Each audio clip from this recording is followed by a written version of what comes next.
Hello नमस्कार दोस्तों, स्वागत है आपका आर एस अकेडमी के इस नए यूट्यूब चैनल पर। दोस्तों, हमारी जो ये क्लास है, बायोलॉजी की क्लास चल रही थी। पिछली जो क्लास है उसमें हमने पाचन तंत्र जो टॉपिक है वो थोड़ा सा पढ़ा था, उसके बारे में हम आगे डिस्कस करने वाले हैं। ये हमारी पाचन तंत्र की दूसरी क्लास है। तो एक बार मैं बता देता हूँ कि पिछली जो क्लास है उसमें हमने खातक पढ़ लिया था, उसमें पढ़ लिया था हमने आमाशय, पेट तक पढ़ लिया था। तो कौन कौन से पार्ट पढ़े थे हमने, एक बार रिवीजन करा देता हूँ। देखिए, उसमें हमने पढ़ा था अपना माउथ। क्या पढ़ा था? माउथ पढ़ा था। माउथ में हमने माउथ के तीन पार्ट पढ़े थे कि माउथ में तीन चीजें होती हैं। एक होते हैं दांत और जीभ और लार ग्रंथियां। दांत बताए थे मैंने कि चार प्रकार के दांत होते हैं: इंसीजर, कैनाइन, प्रीमोलर और मोलर। ये चीज बताई थी। इसमें बताया था दंत फॉर्मूला बताया था 2 1 2 3। इसको जब चार से गुणा करेंगे तो अपने दांत निकल के आ जाएंगे कि इंसीजर कितने हो गए? 8, कैनाइन दांत हो गए 4 और प्रीमोलर हो गए 8 और मोलर हो गए 12। इस तरह से अपने टोटल 32 दांत मैंने बताए थे। इंसीजर दांत हैं वो काटने के काम आते हैं, काटने, ठीक है। और जो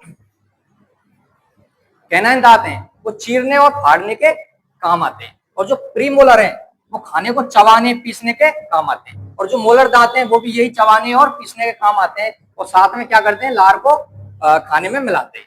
ये हमने दांतों के बारे में पढ़ा था। उसके बाद हमने जीभ के बारे में पढ़ा था कि जो अपनी जीभ है वो क्या है? एक पेशीय अंग है। क्या है जीभ? पेशीय अंग है। इसमें जो जीभ है माउथ में वो क्या होती है? पेशीय अंग होती है और हायोड हड्डी से जुड़ी होती है। इतना बताया था। इसके बाद लार ग्रंथियां बताई थी कि मुंह में तीन प्रकार की लार ग्रंथियां पाई जाती है। तीन तरह की लार ग्रंथियां वो क्या करती है? लार बनाने का काम करती है। 99% लार में क्या होता है? पानी होता है। जो लार ग्रंथियां हैं, सबसे बड़ी जो लार ग्रंथि है वो है पैरोटिड। तीन लार ग्रंथियां बताई थी: पैरोटिड, सबमेंडिबुलर और सबलिंगुअल। जो सबसे ज्यादा लार है वो बनाती है सब मैंडिबुलर। वो कितना बनाती है? सब मैंडिबुलर बनाती है 70 से 75% लार बनाती है सबसे ज्यादा। बीच वाली जो ग्रंथि है, तीन लार ग्रंथियां बताई थी। जो सब मैंडिबुलर जो लार ग्रंथि है वो बीच वाली ग्रंथि है जो सबसे ज्यादा लार बनाती है। और सबसे जो छोटी है सबलिंगुअल, वो सबसे कम लार बनाती है। इतना मैंने बताया था। इसके बाद बताया था आगे आपको कि जो ये ग्रसनी है, एक अंग बताया था जो माउथ को किससे जोड़ रहा है? अपनी भोजन नलिका से, ग्रास नली से। ये अपने क्या है? ग्रास नली, इससे जोड़ रहा है। तो इसको बोलते हैं ग्रसनी। क्या बोलते हैं? ग्रसनी। इसमें एक काकलक नामक अंग पाया जाता है जो क्या करता है? भोजन को श्वास नली में या नाक में जाने से क्या करता है? रोकता है। और इसके बाद बताई थी भोजन नली। ये क्या है? भोजन नली। इसको ही हम क्या बोलते हैं? ग्रास नली। क्या बोलते हैं? ग्रास नली, या इंग्लिश में बोलते हैं ईगोफेगस। क्या बोलते हैं? ईगोफेगस। ये बताई थी। इसमें जो खाना है, इसमें भोजन है, भोजन का कोई भी पाचन नहीं होता है। सिर्फ ये क्या करती है? खाने को खां तक पहुंचाती है, अपने आमाशय तक। खाने का जैसे ये खाना है खां तक पहुंचता है, आमाशय तक, अपने पेट तक पहुंचाने का काम करती है। और इसमें एक जो गति होती है वो बताई थी कि जो खाना है किस गति के द्वारा आमाशय तक पहुंचता है, वो होती है क्रमाकुंचन गति। और वो किस तरह से होती है? लयबद्ध, संकुचन और शिथिलन की गति होती है। ठीक है, इतना मैंने बताया था। इसके बाद हमने क्या पढ़ा था? अपना आमाशय। ये अपना क्या है? आमाशय। जे आकार का अपना क्या होता है? आमाशय होता है। इसमें जठर ग्रंथियां पाई जाती है, मैंने बताया था। जठर ग्रंथियां कुछ क्या बनाती है? एंजाइम बनाती है। और क्या बनाती है? एंजाइम बनाती है और रस बनाती है। जठर रस बनाती है और एक म्यूकस बनाती है। ये चीज मैंने बताई थी। म्यूकस क्या करती है? जो पेट में एचसीएल बनता है उसको क्या करती है? अपने पेट, जो पेट है, ये अपने आमाशय इसको इसके संपर्क में आने से रोकती है, जिससे अपने आमाशय में कोई भी घाव नहीं हो। इतना हमने आमाशय के बारे में पढ़ लिया था। चलिए आगे स्टार्ट करते हैं क्लास। इसके बाद है अपनी छोटी आंत। जो अपना आमाशय है, जो अपना आमाशय है, ये अपना क्या है? आमाशय। ये आगे किससे जुड़ा होता है? अपने छोटी आंत से। किससे जुड़ा होता है? छोटी आंत से। ये अपनी क्या है? छोटी आंत है। जो छोटी आंत है उसकी लंबाई कितनी होती है? 6 से 7 मीटर। छोटी आंत है वो लंबाई में क्या होती है? ज्यादा होती है बड़ी आंत से। लेकिन फिर भी इसको क्या बोल रहे हैं हम? छोटी आंत। क्यों बोल रहे हैं? क्योंकि जो छोटी आंत है उसका जो व्यास है या मोटाई है वो बड़ी आंत से क्या होती है? कम होती है। जैसे ये छोटी आंत है, ये क्या है? छोटी आंत। और ये क्या है? बड़ी आंत। तो इसकी जो मोटाई है, मोटाई मतलब व्यास, इसका डायमीटर है वो क्या है? बड़ी आंत से क्या है? कम है। डायमीटर कितना होता है इसका? लगभग 1 इंच। कितना होता है? 1 इंच। सेंटीमीटर में पूछे तो 2.5 से लेकर 3 सेंटीमीटर होता है। बड़ी आंत से क्या होता है? इसका डायमीटर कम होता है, इसलिए इसको हम क्या बोल रहे हैं? छोटी आंत बोल रहे हैं। ठीक है, लेकिन लंबाई में बड़ी आंत से क्या होती है? छोटी आंत बड़ी होती है, लंबी होती है ज्यादा, है ना। इतना हमने बता दिया। इसके बाद है छोटी आंत को मुख्य रूप से 3 भागों में बांटा है। जो छोटी आंत है उसको हमने 3 भागों में बांट दिया है। तीन पार्ट बनाए इसके छोटी आंत के, तीन भागों में तोड़ा है। पहला पार्ट है डुओडेनम, क्या है डुओडेनम, दूसरा है जेजुनम और तीसरा है इलियम। ये तीन पार्ट होते हैं छोटी आंत के। इनको कैसे याद करेंगे, देखो थोड़ा सा मैं याद करा देता हूँ। एक बच्चों का, छोटे बच्चों का गाना चल रहा है, छोटे बच्चे ज्यादातर एक गाना सुनते हैं, उसका नाम है डूडी डूडी डम डम। क्या है डूडी डूडी डम डम, तो उससे याद आ जाएगा डूडी डूडी डम डम। पहला पार्ट आ गया डूडी डम, ठीक है, ऐसे इसको याद कर लेंगे। जो दूसरा पार्ट है उसको बोलते हैं हम जेजुनम या जिजुनम। अब इसको कैसे याद करेंगे, पहले जमाने में मामा जी बोलते थे, चाचा जी बोलते थे, है और जीजाजी बोलते थे, लेकिन आज के जो वर्तमान समय है उसमें क्या हुआ, नाम को क्या करते हैं बहुत छोटा कर दिया, शॉर्ट कर दिया है। जैसे चाचा जी को अब क्या बोलते हैं चाचू, मामा जी को क्या बोलते हैं मामू, इसी प्रकार जीजाजी को अब क्या बोल रहे हैं हम जीजू। तो उससे याद आ जाएगा जीजू नम। दूसरा पार्ट है अपना जीजू नम। और जो अपना तीसरा पार्ट है वो है इलियम। क्या है इलियम, ओके। तो ये अपने तीन पार्ट हो गए। इसके बाद देखो तो छोटी आंत है, छोटी आंत में क्या होता है भोजन का पाचन होता है, सबसे ज्यादा पाचन 90% पाचन, जो 90% जो पाचन है सबसे ज्यादा छोटी आंत में होता है। इसमें होता है 90%, कम से कम 90% से ज्यादा पाचन किसमें होता है छोटी आंत में। और पोषक तत्वों क्या होता है अवशोषण, ये क्या करती है पोषक तत्वों को क्या करती है अवशोषण। जो खाने के साथ पोषक तत्व आते हैं हमारे साथ खाने में, उनको क्या करती है अवशोषण। अब अवशोषण करने के लिए कुछ अंग होंगे, कुछ पार्ट होगा जो खाने का क्या करेगा अवशोषण, जो खाने का जो खाने में जो पोषण तत्व होते हैं उनका क्या करेगा अवशोषण करेगा।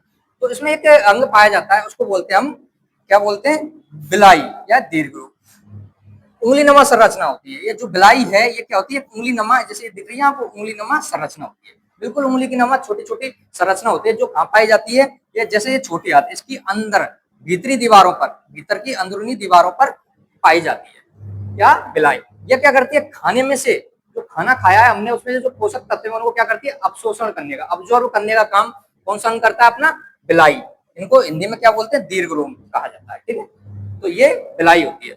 ये क्या करती है पचे हुए भोजन, जो भोजन का पाचन हुआ उसमें जो पोषक तत्व है उनका और जो खनिज है उनको क्या कर रही है सूखने का काम कौन करती है बिलाई करती है, ओके ठीक है। अगला देखते हैं। इसके बाद अपना यकृत लीवर, इसको बोलते हैं हम लीवर। ये अपना क्या है एक सहायक पाचक अंग है, पाचन में मदद करता है। जो खाने का पाचन है कराना है तो खाने का पाचन में क्या मदद करता है, ये लीवर मदद करता है। किस प्रकार मदद करता है तो देखते हैं। पहले सबसे पहले देखते हैं यकृत के जो अध्ययन है लीवर का अध्ययन, इसको क्या बोलते हैं हेपेटोलॉजी। लीवर के अध्ययन को क्या बोलते हैं हेपेटोलॉजी। यकृत के अध्ययन को हेपेटो।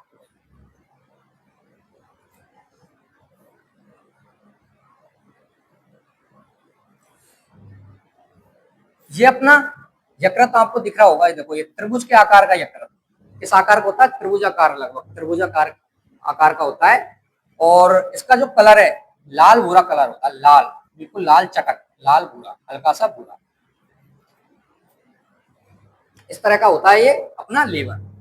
ये क्या है सबसे बड़ा अंग है आंतरिक, सबसे बड़ा आंतरिक अंग है। अपने जो अंदर के जो जितने भी अंग हैं उनमें सबसे बड़ा कौन सा अंग है लीवर, सबसे बड़ा आंतरिक अंग है। आंतरिक सबसे बड़ा आंतरिक अंग कौन सा है लीवर। लेकिन अगर शरीर का सबसे बड़ा अंग पूछ लिया जाए, अपने पूरे जो बॉडी है उसका सबसे बड़ा जो अंग पूछ लिया, सबसे बड़ा अंग पूछा जाए तो सबसे बड़ा अंग कौन सा होता है त्वचा। कौन सा होता है त्वचा। त्वचा के जो अपनी स्किन है पूरी बॉडी पे होती है, सबसे बड़ा अंग कौन सा है त्वचा पूरे शरीर का। लेकिन आंतरिक अंग पूछ लिया जाए, आंतरिक अपने बॉडी के अंदर का अंग जो पूछ लिया जाए तो वो कौन सा हो जाएगा लीवर, ओके।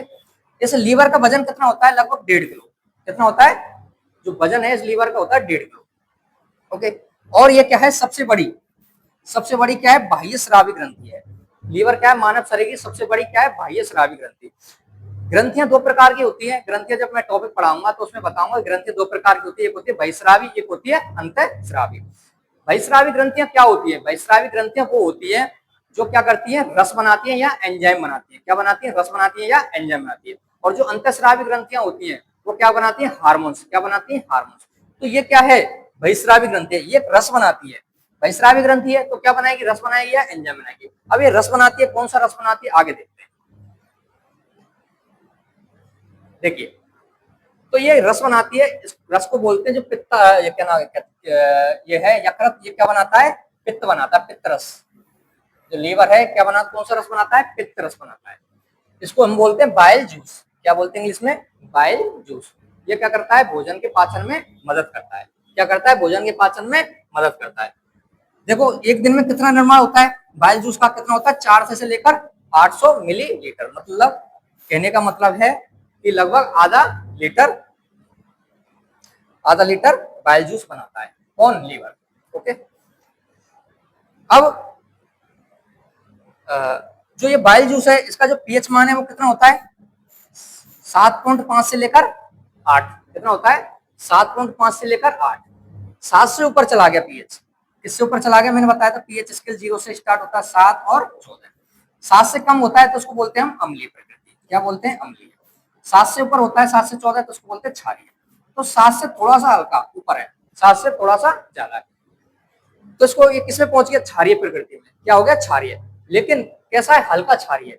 7 से थोड़ा सा कम है तो क्या होगा, हल्का सा क्षारीय। 7 से जैसे जैसे आगे बढ़ते जाएंगे तो क्षारीयता बढ़ती जाएगी, क्षारीयता बढ़ती जाएगी, क्षारीयता गुण बढ़ता जाएगा, तो ये क्या होगा, हल्का सा क्षारीय। यकृत द्वारा जो लीवर है अपना क्या बनाता है, बाइल जूस। कौन सा रस बना रहा है, एक बाइल जूस, इसको बोलते हैं पित्त रस। ये कहाँ इकट्ठा होता है, पित्ताशय में। भाई इसने बाइल जूस बना दिया, तब इसको स्टोर भी तो करेगा। कहाँ स्टोर करेगा, जगह इसके नाम है, जो जगह है वो है पित्ताशय। देखो पित्ताशय बता दूं, देखो ये अपना क्या है, लीवर। क्या है, लीवर। अब लीवर क्या है, पित्तरस बनाएगा। पित्तरस किस में जाएगा, छोटी आंत में जाएगा और खाने का क्या करेगा, पाचन करेगा। अब जो एक्स्ट्रा जो पित्तरस बन रहा है वो कहाँ स्टोर होगा, अपने गॉल ब्लैडर में, पित्ताशय में। ये क्या है, अपना पित्ताशय। ये छोटी सी थैली होती है जिसमें जो पित्तरस है वो क्या होता है, जमा होता है, स्टोर होता है। जब जरूरत पड़ती है खाने के पाचन के लिए तो इसमें से, पित्ताशय में से जो बाइल जूस है वो बाहर आ जाता है। पित्तरस कहाँ जाता है, छोटी आंत में आ जाता है। तो ये होती है अपनी गॉल ब्लैडर। ओके। कभी कभी क्या होता है, जो अपना ये गॉल ब्लैडर है इसमें क्या होती है, छोटी छोटी पथरी जम जाती है, कैल्शियम ऑक्जिलेट की। उनको बोलते हैं, जो पथरी होती है वो होती है कैल्शियम ऑक्जिलेट की। इसमें छोटी छोटी पथरी जम जाती है। उसके लिए हम क्या करना पड़ता है, जो ये पित्ताशय है इसको क्या करना पड़ता है, शरीर से अलग। इसमें से दवाई से, किसी भी दवाई से जो पथरी है वो निकाली नहीं जा सकती है। इसलिए क्या करना पड़ता है, जो पित्ताशय है उसको क्या करना पड़ता है, ऑपरेशन के द्वारा निकाला जाता है। ओके। अब देखिए आगे, रंग। जो ये पित्तरस है इसका रंग कैसा होता है, पीला और हरा। हरा रंग, पीला और हरा। अब पीला और हरा रंग किसके कारण होता है, इसमें कुछ वर्णक पाए जाते हैं। एक वर्णक है बिलुरुबिन। बिलुरुबिन के कारण क्या होता है, पीला। बिलुरुबिन के कारण क्या होता है, जो पित्तरस पीला। और जो बिलुबर्डिन है, एक वर्णक है बिलुबर्डिन, इसके द्वारा क्या होता है, जो पित्तरस हरा। तो पीला और हरा किसके कारण होता है, बिलुरुबिन और बिलुबर्डिन के कारण। अब ये क्या करता है, जो पित्तरस है कैसे पाचन करता है, ये करता है बसा का एमल्सीकरण, बसा का पाइसीकरण, बसा का पाचन करता है, फैट का। जो अपनी चिकनी चीजें खाते हैं, जैसे घी है, तेलीय चीज है, उनको खाते हैं तो उनका क्या करता है, पाचन करता है। जैसे बसा की जो बड़ी बड़ी गोलियां हैं, बसा की क्या है, बड़ी बड़ी गोलियां। एमल्सीकरण का मतलब होता है, जो ये बसा की गोलियां, इनको क्या करना, छोटे छोटे टुकड़ों में तोड़ना। इनको क्या करेगा, छोटे छोटे टुकड़ों में क्या करेगा, तोड़ेगा।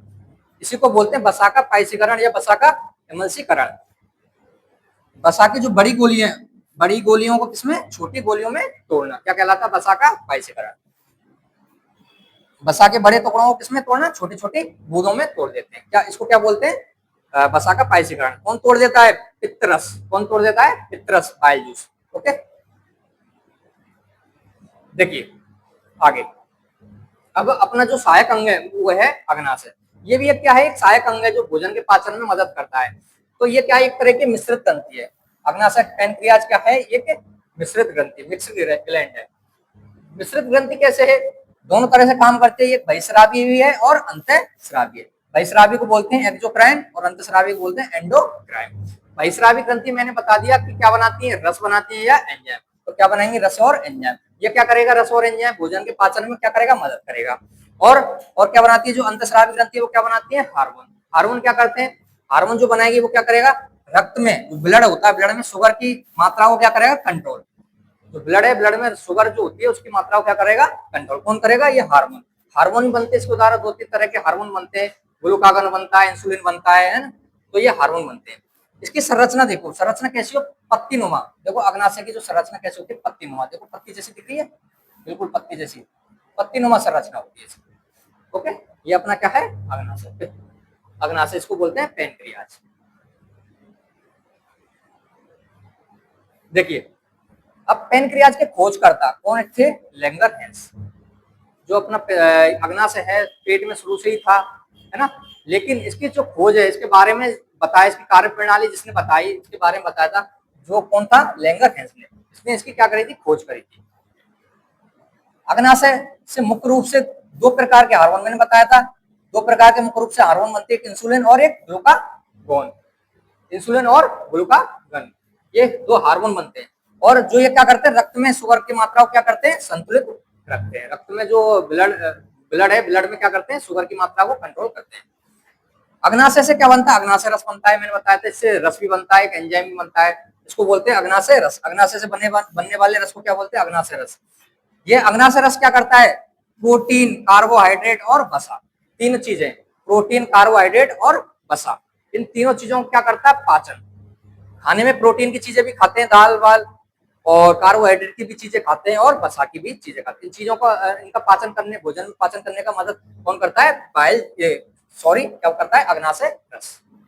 देखो, प्रोटीन का पाचन करने के लिए कौन सा रस होता है? जो रस होता है वो होता है ट्रिप्सिन। कौन सा एंजाइम होता है? ट्रिप्सिन। और जो कार्बोहाइड्रेट है उसका जो पाचन कराने के लिए जो एंजाइम होता है उसका नाम है एमाइलेज। क्या नाम है? एमाइलेज। एमाइलेज। कार्बोहाइड्रेट का पाचन किसके द्वारा होता है? एमाइलेज के द्वारा। और वसा है फैट्स, इसका पाचन होता है लाइपेज के द्वारा। ये क्या है? एंजाइम। इनको ध्यान रखना है, एक होता है ट्रिप्सिन, एमाइलेज और लाइपेज। ये तीन एंजाइम है जो भोजन का क्या करते हैं? पाचन। भोजन में प्रोटीन, कार्बोहाइड्रेट और वसा का पाचन करते हैं। अग्नाशय रस को क्या बोलते हैं? पूर्ण पाचक रस। पूर्ण पाचक रस क्यों बोलते हैं? क्योंकि तीनों चीजों का क्या करा देता है? पाचन। जो तीनों चारों चीजें इनका क्या करा देता है? पाचन करा देता है, इसलिए इसको हम क्या बोलते हैं? पूर्ण पाचक रस भी कहते हैं। नोट, इसमें याद रखना है आपको, जो भोजन का पूर्ण पाचन है, कंप्लीट डाइजेशन जो होता है, पूर्ण पाचन किसमें होता है? छोटी आंत में। इसमें होता है अपनी छोटी आंत में। कंप्लीट पाचन, पूरी तरह से पाचन भोजन कहाँ होता है? छोटी आंत में। ओके, अब देखते हैं आगे। देखिए, इसके बाद जो छोटी आंत है, ये क्या थी? अपनी छोटी आंत। ये क्या थी? छोटी आंत। छोटी आंत किससे जुड़ रही है? इसके बाद ये जुड़ रही है अपनी बड़ी आंत से। किससे जुड़ रही है? बड़ी आंत से। ये अपने क्या है? बड़ी आंत, इसके द्वारा जुड़ी होती है। अब जो बड़ी आंत है, बड़ी आंत, इसका जो डायामीटर है वो क्या होता है? छोटी आंत से क्या होता है? बड़ा होता है, इसलिए इसको क्या बोलते हैं? बड़ी आंत। लेकिन इसकी जो लंबाई है छोटी आंत से क्या होती है? कम होती है। कितनी होती है इसकी लंबाई? लगभग 1.5 मीटर। फुट में बात करें तो 5 फीट। और जो व्यास है इसका होता है 3 इंच। कितना होता है इसका व्यास? Diameter 3 inch. और छोटी आंत का कितना था? छोटी आंत का जो व्यास था वो कितना बताया था मैंने? बताया था 1 इंच। कितना होता है? 1 इंच। छोटी आंत से क्या होता है? इसका जो डायमीटर बड़ा होता है, इसका बड़ी आंत का। और इसके कुछ प्रमुख भाग होते हैं, बड़ी आंत के कुछ भाग होते हैं। एक होता है सीकम। क्या होता है? सीकम। ये वाला जो भाग है इसको बोलते हैं हम सीकम। ये किससे जुड़ा होता है? छोटी आंत से जुड़ा होता है। इस सीकम में एक संरचना पाई जाती है, एक अंग पाया जाता है, इसको बोलते हैं हम अपेंडिक्स। क्या बोलते हैं? अपेंडिक्स। ये वाला जो अंग है इसको हम बोलते हैं अपेंडिक्स। ये वाला जो अंग है इसको बोलते हैं हम अपेंडिक्स। एक अपसेसी अंग है। अपेंडिक्स को क्या बोलते हैं हम? एक अपसेसी अंग। ये क्या होता है? किसी किसी में हो जाता है, अपेंडिक्स बन जाता है तो क्या करता है? पेट में दर्द होने लग जाता है। क्या हो जाता है? पेट में दर्द। तो ऑपरेशन करा के इस अपेंडिक्स को क्या कर दिया जाता है? बड़ी आंत से अलग कर दिया जाता है। अपसेसी अंग क्या होते हैं? वे अंग होते हैं जिनको शरीर से निकालने पर शरीर में कोई भी चेंजेस नहीं होता, कोई भी परेशानी नहीं होती है, खाने के पाचन में कोई भी दिक्कत नहीं होगी। अगर इसको निकाल देंगे तो खाने के पाचन में कोई भी प्रॉब्लम नहीं होगी। तो ये क्या होते हैं? अपसेसी अंग होते हैं। एक पार्ट होता है कॉलन। क्या होता है? कॉलन। देखो, ये वाला जो पार्ट है ये क्या है? कॉलन। ये पार्ट है, इसको बोलते हैं हम कॉलन। ये क्या करता है? ये क्या करता है? पानी का क्या करता है? मुख्य अवशोषक होता है। मतलब जो खाने के साथ जो पानी आया था, खाने के साथ पानी आ रहा है, उसका क्या करता है? अवशोषण करता है। पानी की मात्रा को क्या करता है? अवशोषण करता है। तो किसके द्वारा किया जाता है? कॉलन के द्वारा। पानी का अवशोषण किसके द्वारा किया जाता है? कॉलन जो पार्ट होता है किसका? बड़ी आंत का, उसके द्वारा। उसके बाद खाना है। खाना कहाँ पहुंचता है बड़ी आंत के द्वारा? जो अपशिष्ट है, अपशिष्ट पदार्थ जो बचता है वो कहाँ पहुंचता है? रेक्टम में, अपने मलाशय में। यहाँ क्या हो जाता है? इकट्ठा हो जाता है। अपना जो अपशिष्ट पदार्थ है किसमें इकट्ठा हो जाता है? मलाशय में। मलाशय में इकट्ठा हो गया, उसके बाद मल द्वार से क्या कर देते हैं? इसको बाहर निकाल लेते हैं। ओके, अब एक नोट ध्यान रखना कि जो मल है, अपनी मल में विशिष्ट दुर्गंध होती है। मल में क्या होती है? दुर्गंध आती है। वो दुर्गंध क्यों आती है? देखो, इसमें कुछ रसायन होते हैं। इसमें खाने में क्या क्या होते हैं रसायन, कौन कौन से होते हैं खाने में, नहीं उसमें मल में कौन से रसायन होते हैं, एक होता है इंडोल और एक होता है स्केटोल। जो मल होता है उसमें कुछ रसायन पाए जाते हैं जो जिनका नाम है इंडोल और स्केटोल। इसके कारण क्या होता है, इन रसायनों के कारण क्या होता है, मल में से दुर्गंध आती है। ओके,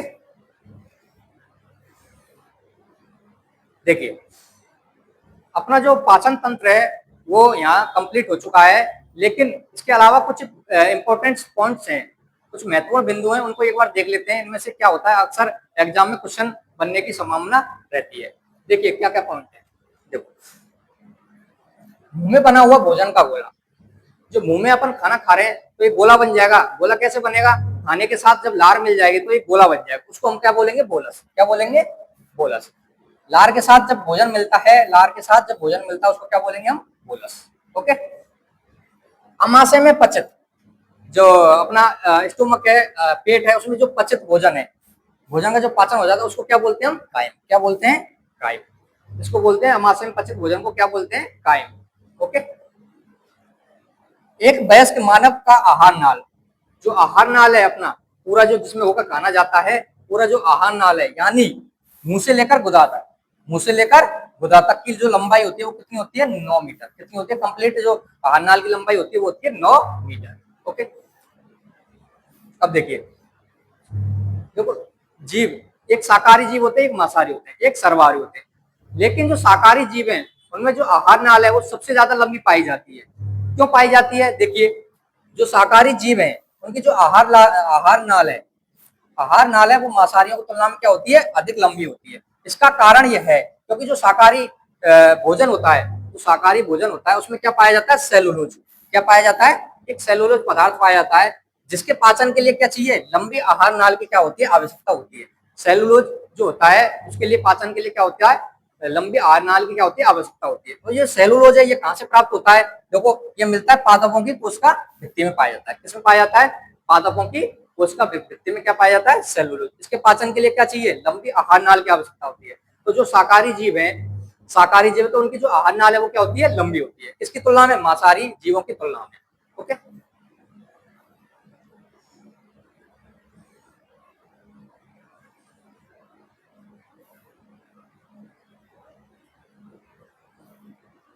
देखिए खरगोश, खरगोश क्या है, एक शाकाहारी प्राणी है। क्या है खरगोश, शाकाहारी प्राणी है, पेड़ पौधे खाता है। इसमें क्या होता है, सेलुलोज का जो पाचन है, इसके जो क्या बोलते हैं, आहार नाल है, इसमें क्या होता है, सेलुलोज का पूरी तरह पाचन नहीं होता है। क्या होता है, सेलुलोज का पाचन नहीं होगा तो क्या होगा, यह अपने मल पदार्थ को क्या कर देगा, दोबारा खा जाता है। खरगोश क्या है, शाकाहारी जीव है जिसमें सेलुलोज का पाचन नहीं होगा, तो ये क्या करेगा, अपने जो मल पदार्थ है उसको क्या करेगा, दोबारा वापस खा जाता है। इसलिए इस क्रिया को हम क्या बोलते हैं, स्वयंमल भोगिता। क्या बोलते हैं, स्वयंमल भोगिता। स्वयंमल भोगिता मतलब स्वयं के मल को भोगना, क्या बोल कहते हैं इसको, स्वयंमल भोगिता। ओके, आंत में पाचन के बाद अवशोषित जो बसा है, बसा का दहन किसके द्वारा किया जाता है, लसिका के द्वारा।